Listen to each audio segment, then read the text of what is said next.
नमस्कार मित्रांनो, मी नितेश सावंत. तुमचं मी माझ्या यूट्यूब चॅनलवर स्वागत करतो, म्हणजेच भांडुपकर हॅशटॅग नितेशमध्ये.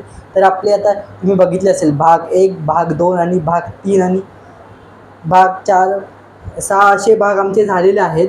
तर आता आहे आज भाग 7वा. तर आपल्यासमोर सर बसले आहेत. तर नमस्ते एकदा. सर तुमचं आधी नाव सांगा. नमस्ते मित्रांनो, माझा नाम है सदानंद वेंकटरमण भट्ट। आप लोग सब लोगों को मालूम है प्रजाशक्ति पार्टी समदेशी का मैं नेशनल ट्रेजरर हूँ। सभी हिंदुस्तानी वासियों को मेरा प्यार भरा नमस्कार। आज हम वीडियो में हमारा प्रजाशक्ति पार्टी समदर्शी का लास्ट पाँच एजेंडा का बारे में हम बात करने वाले हैं। सर कोणत्या एजेंडा म्हणजे आज खास बोलायचं आहे? खास फर्स्ट हमारा इसमें आज का एजेंडा है 16वीं।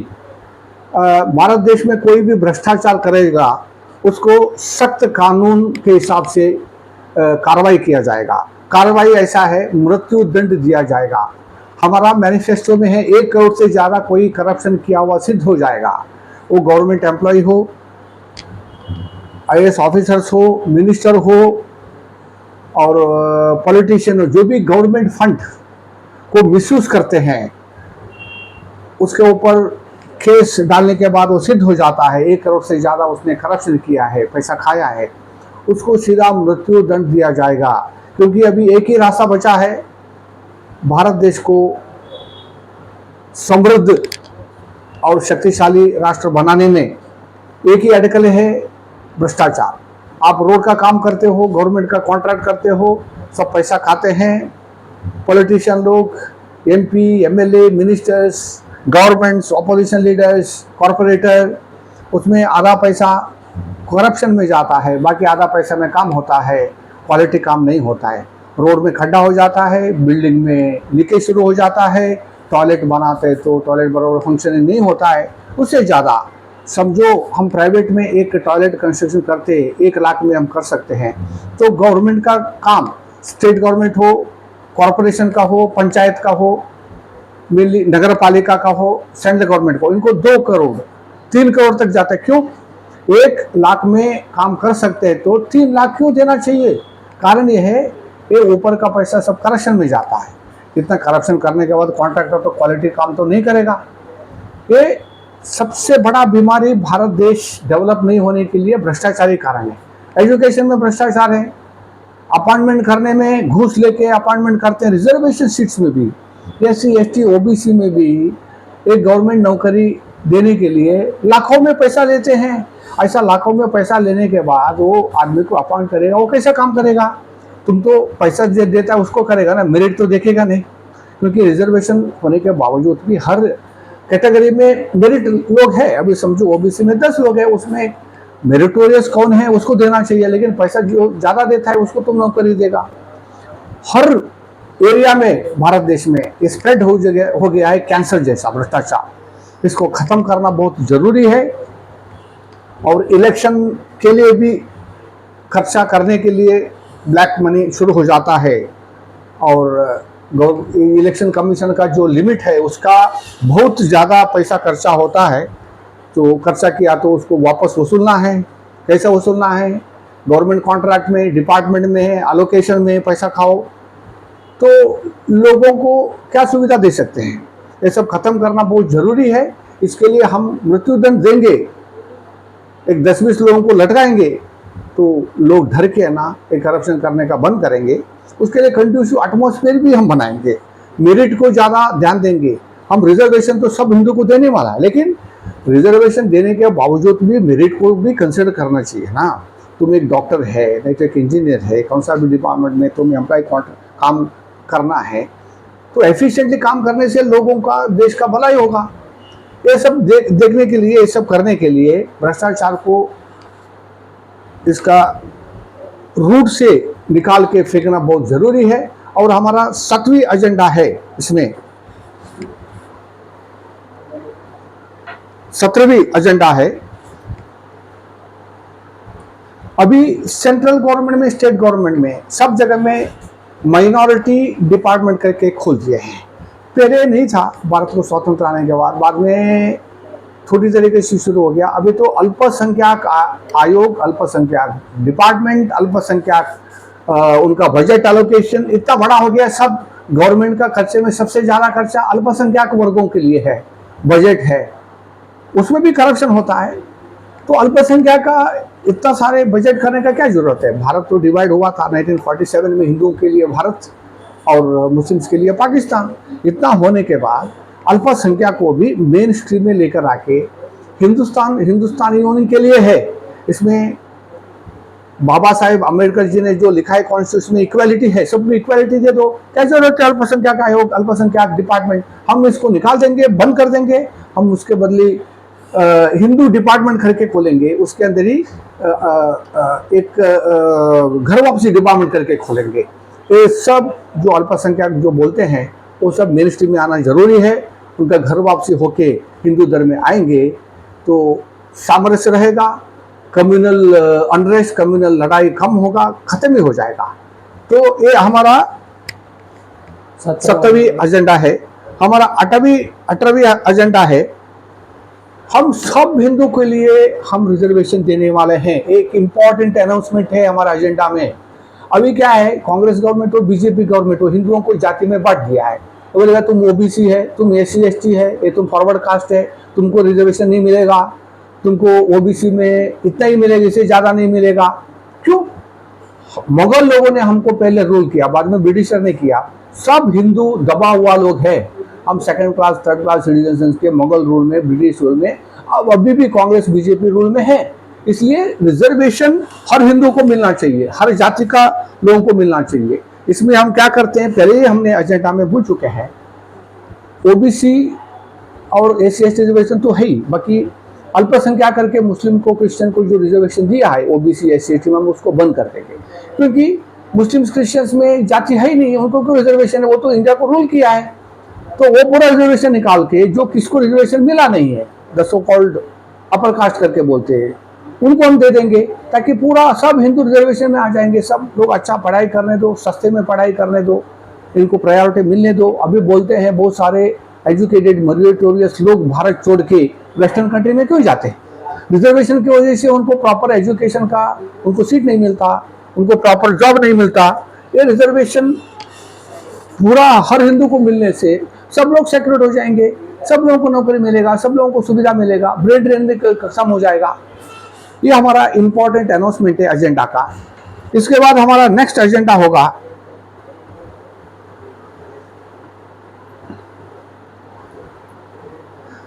अभी क्या हो गया है, हिंदू धर्म को निंदा करना एक फैशन हो गया है because of secularism, pseudo secularism. Indira Gandhi ji ने जो कॉन्स्टिट्यूशन में सेक्युलरिज्म और समाजवाद डाल दिया, उसके बाद हिंदू धर्म को गाली दे दो, हिंदुओं को गाली दे दो, हिंदू देवताओं को गाली दे दो। और हमारा हिंदू धर्म बोले तो इसमें हमारा भारत देश में आया हुआ धर्म है, बुद्धिज्म है, जैनिज्म है, सिखिज्म है, ये सब हिंदू धर्म में आता है। ये सब लोगों को गाली देना, देवताओं को क्रिटिसाइज करना, ये सब बर्दाश्त नहीं किया जाएगा। हमारा धर्म स्ट्रांग रहेगा, हमारा कल्चर स्ट्रांग रहेगा, तो ही हम विकसित भारत होगा।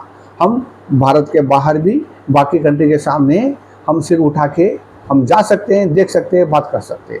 इस वजह से हम ब्लास्फेमी एक्ट लेकर आने वाले हैं, ईशान निंदा कानून लेकर आने वाला है।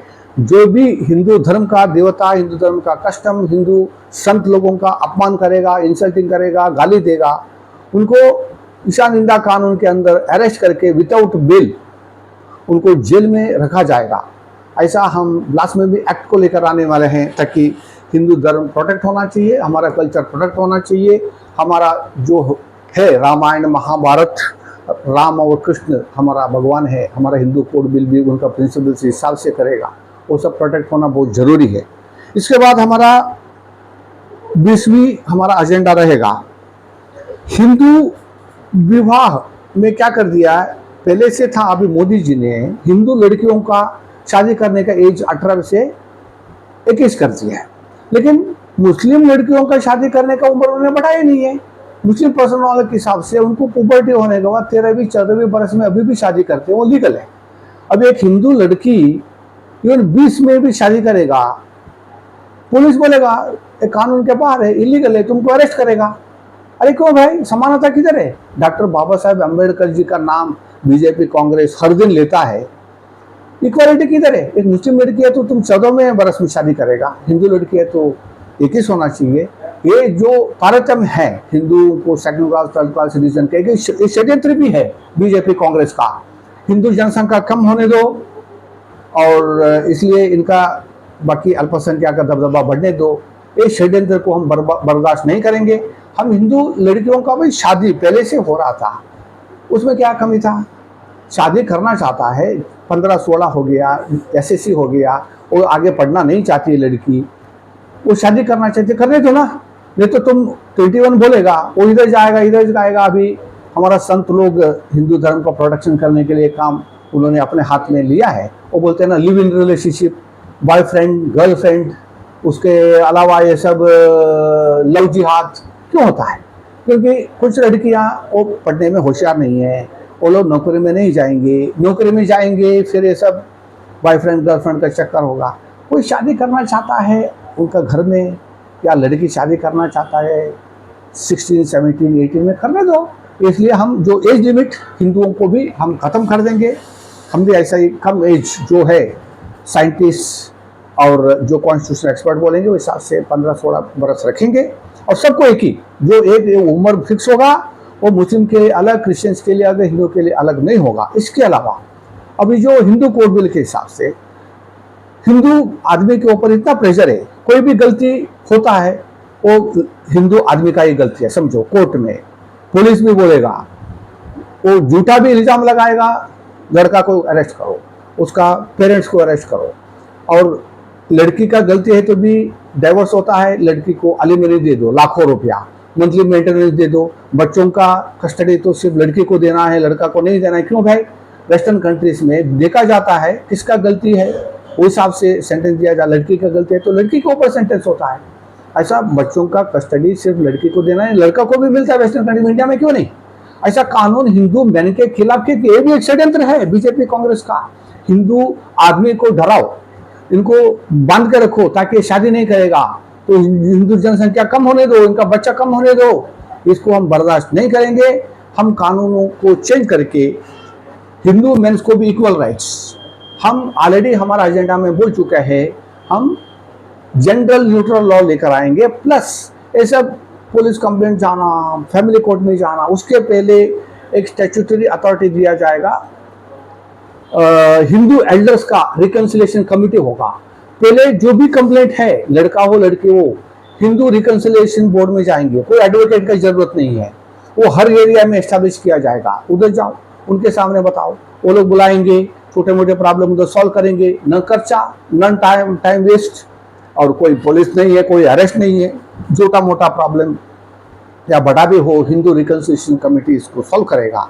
और इससे भी नहीं होता है, वो समझो फैमिली कोर्ट है, वो एक्सट्रीम केसेस में वो बहुत कम हो रहेगा। क्योंकि हम और एक अमेंडमेंट करने वाला है, शादी के पहले एग्रीमेंट कंपलसरी साइन होना चाहिए। ऐसा तो हिंदू धर्म में बोलते हैं 7 बरस का बंधन है, लेकिन आजकल डाइवोर्स भी हो रहा है, लड़कियां एजुकेटेड हो गई है, तो एक ही जन्म में भी ये लोग साथ में नहीं रहेंगे।